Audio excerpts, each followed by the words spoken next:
우리가 함께 읽을 말씀 예레미야 24장 7절입니다.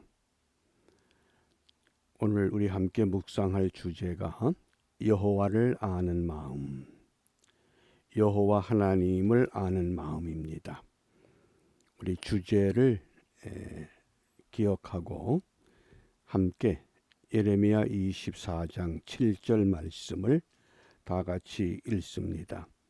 내가 여호와인 줄 아는 마음을 그들에게 주어서 그들로 전심으로 내게 돌아오게 하리니 그들은 내 백성이 되겠고 나는 그들의 하나님이 되리라. 아멘.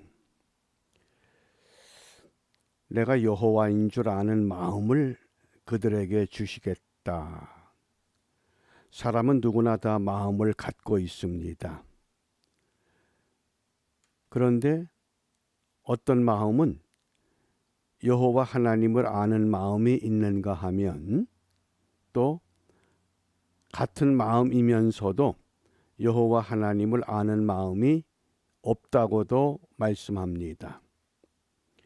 예레미야 24장의 말씀은 남유다 왕국 말기 때에 되어지는 사건입니다. 특별히 19대 여호야김의 아들 고니야가 바벨론 느부갓네살 왕에게 포로로 끌려갑니다. 포로로 끌려가는 사람이 행복할까요? 아니면 예루살렘에 남아있는 사람이 행복할까요? 우리가 얼핏 생각하면 예루살렘에 남아있는 사람들이 더 좋을 수 있다고 판단하게 됩니다. 그런데 오늘 하나님께서 예레미야에게 무화과가 담긴 두 광주리를 보여주십니다. 그리고 예레미야에게 묻습니다. 네가 무엇을 보느냐? 예, 무화과 두 광주리를 보고 있습니다. 하나는 좋은 무화과가 담겨 있고 또 하나는 나쁜 무화과가 담겨 있습니다. 좋은 무화과는 먹음직스럽지만 나쁜 무화과는 도저히 먹을 수 없는 것들입니다. 그 무화과의 비유를 통해서 하나님께서 구체적으로 이제 설명하십니다. 바벨론의 포로가 돼서 끌려가는 고니야를 비롯해서 유다의 방백들과 목공들과 철공들, 기술자들이 좋은 무화과와 같다고 말씀합니다. 예루살렘에 남아있는 마지막 왕 시드기야, 또 남아있는 백성들, 그들은 나쁜 무화과와 같다고 말씀합니다. 우리 생각에는 고향 땅에 남아있는 것이 오히려 더 바람직한 모습이 아닐까 생각되는데 하나님은 그렇지 않습니다. 그게 하나님의 통치요, 하나님의 섭리 방법이기도 합니다. 그래서 이 좋은 무화과와 나쁜 무화과를 하나님은 오늘 말씀을 통해서 우리에게 분명히 일러주셨습니다. 5절부터 그 7절 말씀입니다. 이 말씀은 바벨론에 붙잡혀간 유다 포로들을 말합니다. 내가 이곳에서 옮겨 갈대아인의 땅에 이르게 한 유다 포로를 이 좋은 무화과 같이 보아 좋게 할 것이라. 내가 그들을 돌아보아 좋게 하여 다시 이 땅으로 인도하고 세우고 헐지 아니하며 심고 뽑지 아니하겠고 내가 여호와인 줄 아는 마음을 그들에게 주어서 그들로 전심으로 내게 돌아오게 하리니 그들은 내 백성이 되겠고 나는 그들의 하나님이 되리라. 아멘. 바벨론 포로가 된 사람들은 그들이 좋은 무화과 열매인 것처럼 비유하신 까닭은 그들에게 하나님을 아는 마음을 주셨기 때문이라고 합니다. 우리가 어떤 환경에 있든지 내 안에 하나님을 아는 마음이 있다고 하면 그것이 사람들의 눈에는 비참한 자리 같지만은 하나님이 우리에게 마음을 주셨기 때문에 그것은 오히려 가장 좋은 무화과 나무와 같은, 무화과 열매와 같은 그런 자리가 될 수 있다고 말씀합니다. 그런데 오히려 예루살렘에 남아있는 이 사람들, 시드기야 왕을 비롯해서 그 모든 거민들을 나쁜 무화과처럼 비유합니다. 8절부터 10절 말씀입니다. 나 여호와가 이같이 말하노라. 내가 유다 왕 시드기야와 그 방백들과 예루살렘에 남은 자로서 이 땅에 남아 있는 자와 애굽 땅에 거하는 자들을 이 악하여 먹을 수 없는 악한 무화과 같이 버리되 세상 모든 나라 중에 흩어서 그들로 환난을 당하게 할 것이며 또 그들로 내가 쫓아보낼 모든 곳에서 치욕을 당하게 하며 말거리가 되게 하며 조롱과 저주를 받게 할 것이며 10절입니다. 함께 읽습니다. 내가 칼과 기근과 연병을 그들 중에 보내어 그들로 내가 그들과 그 열조에게 준 땅에서 멸절하기까지 이르게 하리라. 아멘. 고향 땅에 남아 있는 것이 좋은 것처럼 느껴졌는데 그곳에 서서는 하나님을 아는 마음도 가질 수가 없고 칼과 기근과 연병이 닥쳐와서 고향 땅에서 무너지고 죽게 될 것이라고 말씀합니다. 우리가 오늘 이 말씀을 보면서 우리가 두 가지 가치를 좀 나누고자 합니다. 우리가 표면적 가치가 있고 이면적 가치가 있습니다. 표면적 가치는 우리 눈으로 금방 볼 수 있는 것들입니다. 반면에 이면적 가치는 도저히 우리 눈으로 볼 수 없는 것들을 말합니다. 오늘 말씀에 보면 예루살렘에 남아있는 시드기야 왕을 비롯해서 그 유다 백성들은 어떻게 보면 고향 땅에 남아있는 눈으로 볼 수 있는 표면적 가치, 표면적인 행복, 표면적인 믿음의 모습이라고 하겠습니다.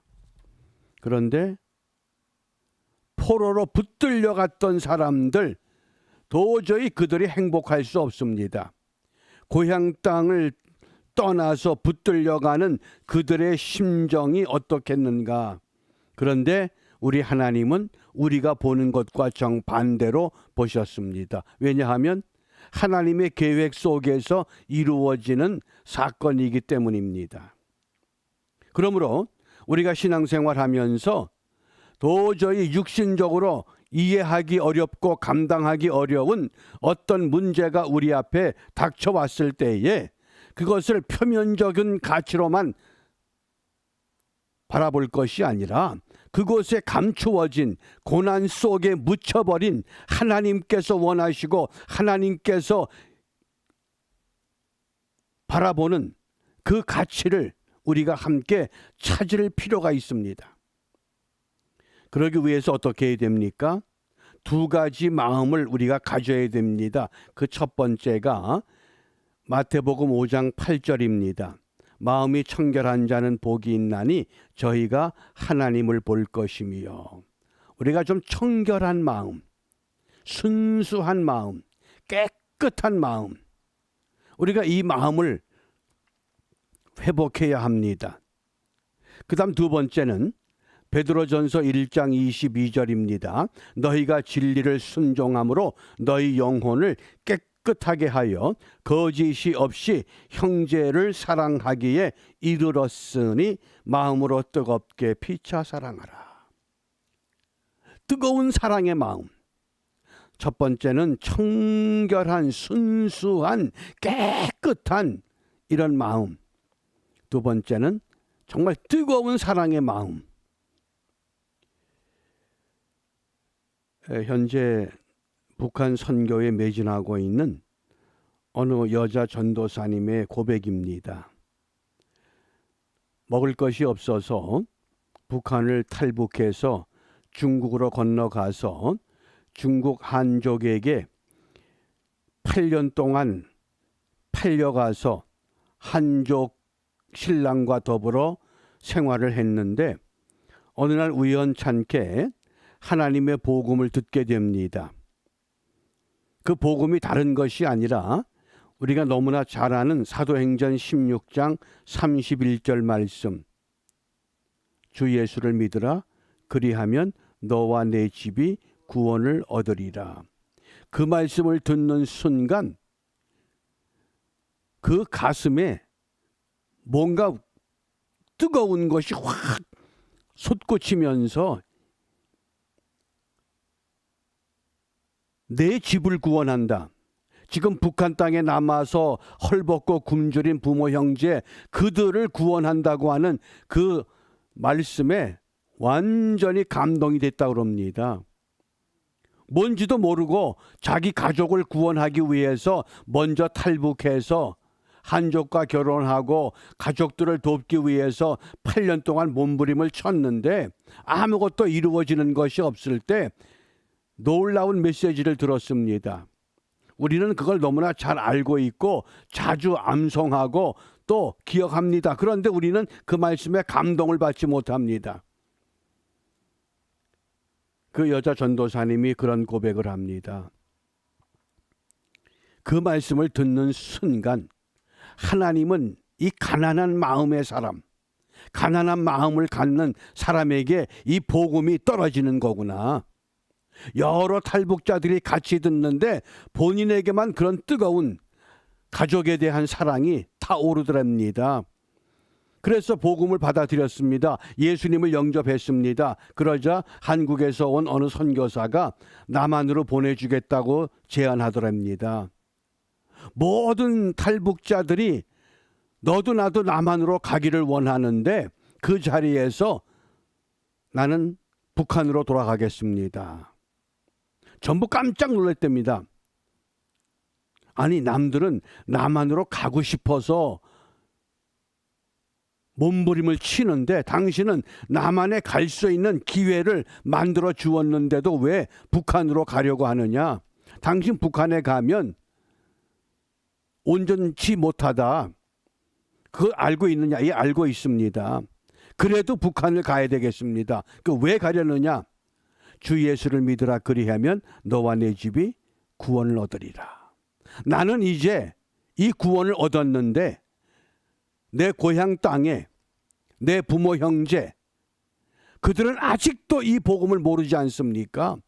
내가 가서 전해야 됩니다. 극구 만류해도 끝까지 가겠다고 고집을 해서 그러면 그냥 가지 말고 뭐 일용품, 뭐 의약품, 여러 가지 생활용품을 다 구해줬답니다. 그랬더니 이런 거 다 필요 없습니다. 나에게 꼭 필요한 것은 하나님의 말씀입니다. 그리고는 말씀으로 잘 엮어진, 그래서 성경책을 직접 들고 가면 발각돼서 붙잡힐까봐 현대화된 이 말씀으로 딱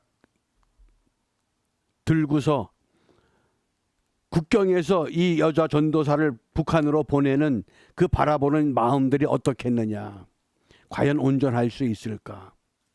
그런데 기적같이 고향 땅에 들어가서 가지고 왔던 하나님의 말씀을 펼쳐놓고 그 말씀을 보여주고 전하는데 얼마나 강력하게 하나님이 역사하시던지 그때 깨달은 진리가 디모데후서 1장 7절입니다. 하나님이 우리에게 주신 것은 두려워하는 마음이 아니요 오직 능력과 사랑과 근신하는 마음이다. 절제하는 마음이다. 그런데 하나도 두렵지 않더래요. 이제 내가 여기서 죽으면 어떻게 되느냐? 주님 품에 안길 수 있다고 하는 확고한 믿음 까닭에 똑같은 마음인데 어떤 사람은 남한으로 가고자 열망을 하는데 나는 이게 아니다. 그러면서 그 여자 전도사님이 두 가지를 강조합니다.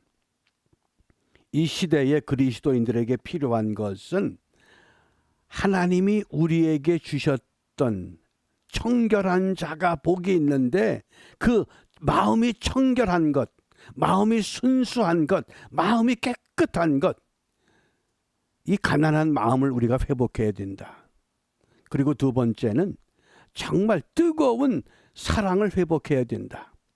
이것이 회복되지 않으면 하나님의 복음이 그 험악한 곳에, 그 불모지 같은 곳에, 핍박과 환난이 분명한 그곳에 어떻게 이 복음을 들고 갈 수 있겠느냐.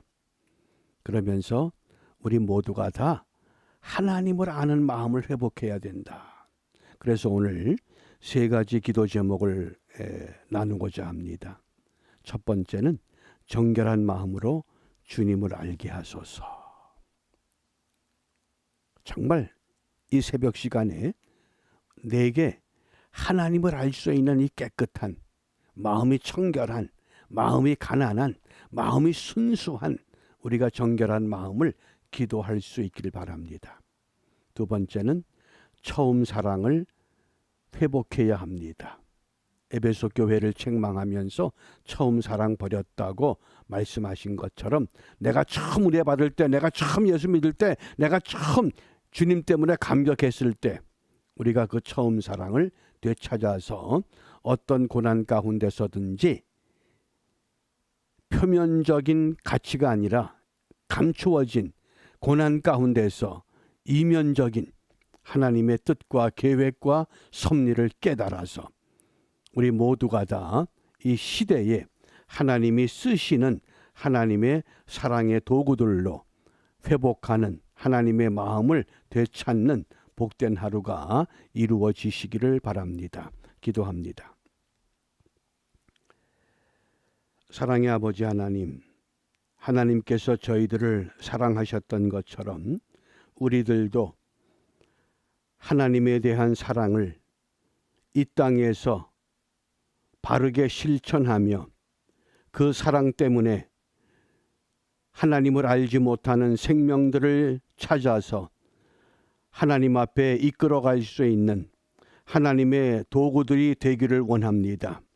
이러한 믿음을 얻기 위해 오늘 새벽도 주님 앞에 모였사오니 이 시간 주님의 이름으로 우리 모두를 안수하여 주시고 약속하신 하나님의 성령으로 우리를 새롭게 다듬어 이 시대에 하나님의 그릇들로 하나님의 사랑으로 하나님의 마음을 아는 믿음의 백성들로 거듭나서 이 세상을 하나님 보시기에 아름다운 세상으로 회복시켜 나가는 우리 모두가 되도록 인도하여 주시옵소서. 이러한 은혜가 반드시 우리에게 이루어지기를 소망하며 주님께서 가르쳐 주신 기도로 함께 기도합니다. 하늘에 계신 우리 아버지, 아버지의 이름을 거룩하게 하시며 아버지의 나라가 오게 하시며 아버지의 뜻이 하늘에서와 같이 땅에서도 이루어지게 하소서. 오늘 우리에게 일용할 양식을 주시고 우리가 우리에게 잘못한 사람을 용서하여 준 것 같이 우리 죄를 용서하여 주시고 우리를 시험에 빠지지 않게 하시고 악에서 구하소서. 나라와 권능과 영광이 영원히 아버지의 것입니다. 아멘. 오후 7시 수요 성서 학당 시간에 무교절이라고 하는 우리 절기를 갖고 다시 모이겠습니다. 감사합니다. 마칩니다.